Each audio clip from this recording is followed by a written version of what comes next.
This is Karen Cook at Club Olympia in Fond du Lac, and Karen is going to show us today how to do a two-armed TRX row and a single-arm TRX row.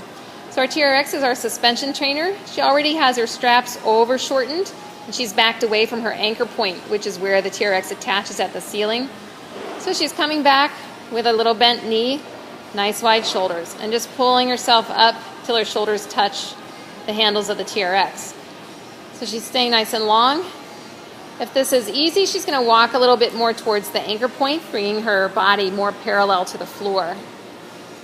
Good, so Karen's going to show us a few things you don't want to do. One of them is letting the shoulders come off your back. So when you're at the bottom point, you don't want to let those shoulder blades roll around the sides of the rib cage. You're going to pack those shoulders on, keeping them nice and wide. Great.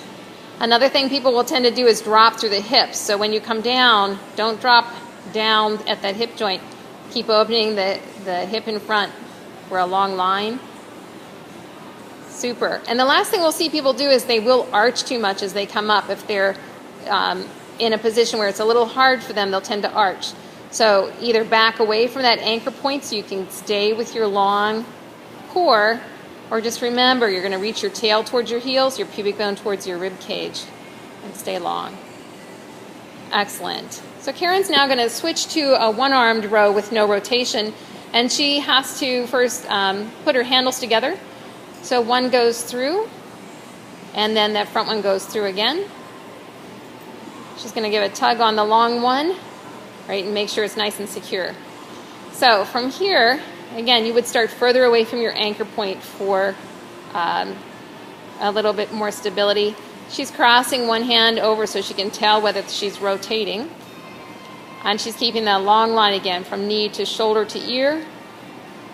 Nice wide shoulders. Good, so she's going to choose where she feels like she's getting some challenge, but it's still doable with good form. We want to keep our good form throughout the exercise. And of course she's going to do both arms so that she's symmetrical. She's going to switch at the top where it's nice and safe.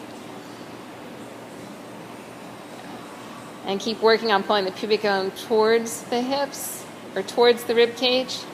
There you go. Yeah, how about one last one? Great, and that's super. Thank you, Karen.